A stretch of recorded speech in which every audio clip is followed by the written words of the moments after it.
दोस्तों आज हम एक ऐसे साइंटिस्ट के बारे में बात करने वाले हैं जिसका नाम सैंटियागो जिनोवस है, जिसने साल 1973 में एक अजीबोगरीब एक्सपेरिमेंट किया। इस एक्सपेरिमेंट के ज़रिए वो जानना चाहता था कि इंसान वायलेंस क्यों करता है, हिंसा क्यों करता है। जिनोवस ये मानता था कि हिंसा के पीछे मुख्य कारण सेक्सुअल तनाव होता है। आगे चल के इसका जवाब भी उसको मिला, लेकिन ऐसा जिसकी किसी को उम्मीद नहीं थी। तो क्या था ये एक्सपेरिमेंट, कैसे हुआ और क्या रहा इसका रिज़ल्ट? आज के इस वीडियो में हम इसी पर बात करेंगे। दोस्तों इस कहानी की शुरुआत होती है 1972 में। अमेरिका से मेक्सिको जा रहे एक प्लेन को हाईजैक कर लिया जाता है। हाईजैकर्स प्लेन को क्यूबा ले गए। उनकी मांग थी कि बैंक डकैती के आरोप में पकड़े गए उनके साथियों को रिहा कर दिया जाए और 1 करोड़ रुपए फिरौती दी जाए, तभी वो प्लेन को छोड़ेंगे। प्लेन में बैठे 104 लोग अपने जान की खैर मना रहे थे, लेकिन इसी प्लेन में बैठा एक वैज्ञानिक उसी समय सस्पेंस और एक्साइटमेंट से भरा हुआ था, जिसका नाम सैंटियागो जिनोवस था। दोस्तों कई साइंटिस्ट का मानना है कि इंसान मतलबी है, वो पैदाइशी वायलेंट है, हिंसक है। हिंसा उसके डीएनए में है। मीडिया में चलने वाली खबरें भी ऐसा ही बताती हैं। इतने मर्डर, इतने रेप, इतने युद्ध और लड़ाइयाँ, चाहे वो बांग्लादेश की हिंसा हो या कोलकाता या महाराष्ट्र में हुआ मर्डर और रेप, इंसान लगातार हिंसात्मक होता जा रहा है और मतलबी भी। मेक्सिको के साइंटिस्ट सैंटियागो जिनोवस के मन में भी यही सवाल आया था। इस घटना के ठीक 1 साल बाद वही साइंटिस्ट एक बार फिर एक कैद जैसी हालत में अपने आप को डालता है। हालांकि इस बार कैद उसने खुद ही बनाई थी। हाईजैक वाली घटना से उस साइंटिस्ट को एक एक्सपेरिमेंट का आइडिया आ गया था। क्या हो अगर 10 लोगों को 100 दिनों तक समंदर के बीचों बीच छोड़ दिया जाए। जिनोवस अपने समय में एंथ्रोपोलॉजी के जाने माने स्पेशलिस्ट थे। एंथ्रोपोलॉजी लोगों में होने वाले बदलाव, समाज और संस्कृति में होने वाले बदलाव पर स्टडी करता है, उनमें होने वाले बदलाव को समझता है। जिनोवस अपने एक्सपेरिमेंट से ये जानना चाहते थे कि इंसान हिंसा क्यों करता है। इसलिए जिनोवस ने एक नाव बनवाई। हज़ारों साल पहले इजिप्ट के लोग जैसी नाव बनाते थे, कुछ वैसी ही बनवाई, जिसमें 11 लोग रह सकते थे। कहने को ये नाव थी, हालांकि असलियत में बस एक राफ्ट थी, बिना इंजन वाला, जिसमें रात को सोने के लिए एक कैबिन बना था। इस राफ्ट का नाम उन्होंने रखा इकैली। इसके बाद हुई एक्सपेरिमेंट की शुरुआत। एक्सपेरिमेंट के लिए जिनोवस को अलग अलग बैकग्राउंड के लोग चाहिए थे। उन्होंने एक विज्ञापन निकाला जिसमें दुनिया भर से आवेदन आए। अंत में चुना गया 10 लोगों को। इसके बाद शुरू हुई यात्रा। 13 मई 1973 को इकैली ने अटलांटिक महासागर में बसे कनेरी आइलैंड से मैक्सिको की तरफ यात्रा शुरू की। नाव में जिनोवस को मिला के कुल 11 लोग थे। खाने पीने का इंतज़ाम था। एक टॉयलेट बना था जो बाहर खुले में था। इसके अलावा बिजली आदि की कोई व्यवस्था नहीं थी। कुल मिलाकर कहें तो एक छोटी सी जगह पर 11 लोगों को 100 दिन तक रहना था, इसलिए दिक्कत तो होनी ही थी। और यही जिनोवस का प्लान भी था।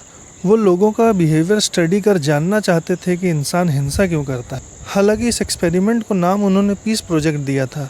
उनका कहना था कि वो दुनिया में शांति की चाबी खोजना चाहते हैं।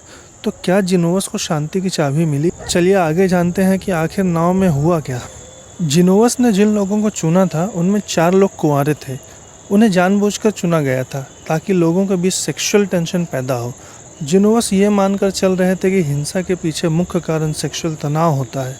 लोगों में तनाव पैदा हो, इसके लिए जिनोवस ने कुछ और चीज़ें भी की। उन्होंने मुख्य जिम्मेदारियां महिलाओं को दे दी, जबकि पुरुषों को हल्के काम पर लगा दिया। जिनोवस को लगा था कि महिलाओं को लीडर बनाने से पुरुष विरोध करेंगे, इसलिए नाव का कप्तान भी एक महिला को ही बनाया गया। इसके बाद समंदर के बीचों बीच शुरू हुआ बिग बॉस। अंतर बस ये था कि इस बिग बॉस में कैमरा नहीं था।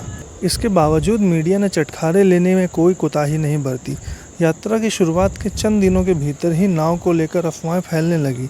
एक अखबार ने तो बड़े बड़े शब्दों में लिख दिया, सेक्स राफ्ट। इधर राफ्ट पर जिनोवस लगातार ये कोशिश कर रहे थे कि कोई विवाद पैदा हो। चीज़ें मुश्किल करने के लिए उन्होंने किताबें पढ़ना बैन कर दिया था, यानी लोगों के पास समय गुजारने का कोई साधन नहीं था। ऐसे में जवान लोग सेक्स की तरफ देखते।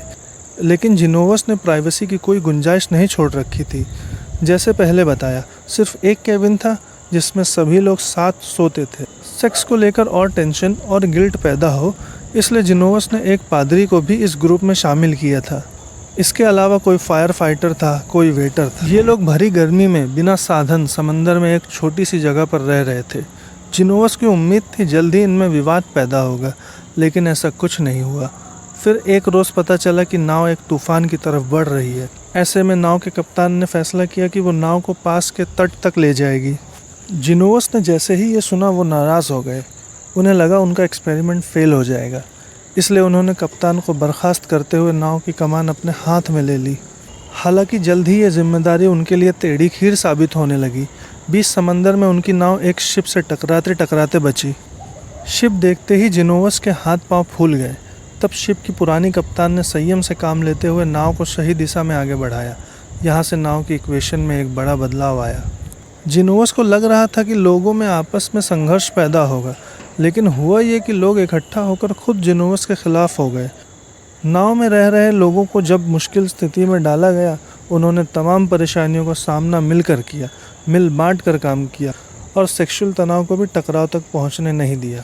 हालांकि एक चीज़ ज़रूर हुई, ये सब लोग जिनोवस से परेशान हो गए, जो एकदम तानाशाह की तरह बर्ताव कर रहे थे। साल 2018 में इस घटना पर द राफ्ट नाम की एक डॉक्यूमेंट्री रिलीज़ हुई थी।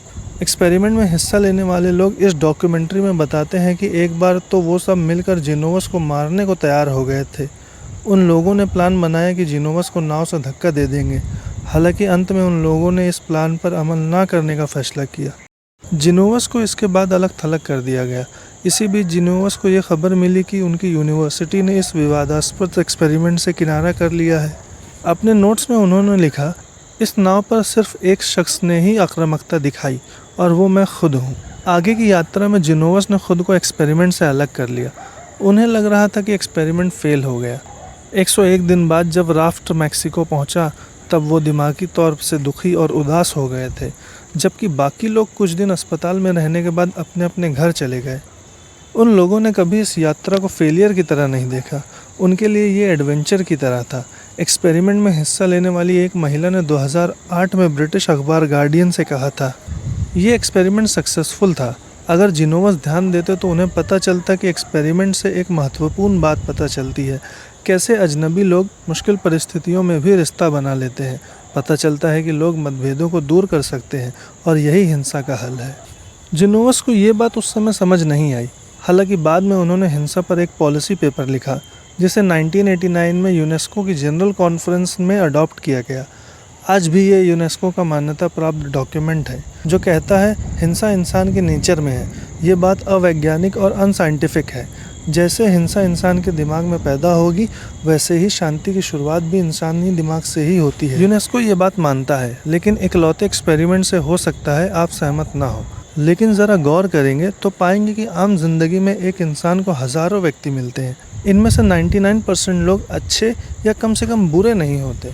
अजनबी लोग भी अधिकतर अच्छे बिहेव करते हैं। कोई लिफ्ट रोक देता है, कोई रास्ता बता देता है, लेकिन इसके बावजूद हमारा दिमाग ये मानने के लिए कंडीशन कर दिया गया है कि लोग बुरे होते हैं, क्योंकि एक बुरा अनुभव 1000 अच्छे अनुभवों से ज़्यादा ताकतवर होता है, ज़्यादा देर तक याद रहता है। दोस्तों, आपकी इस पर क्या राय है, कमेंट करके ज़रूर बताएं। मिलते हैं अगले वीडियो में।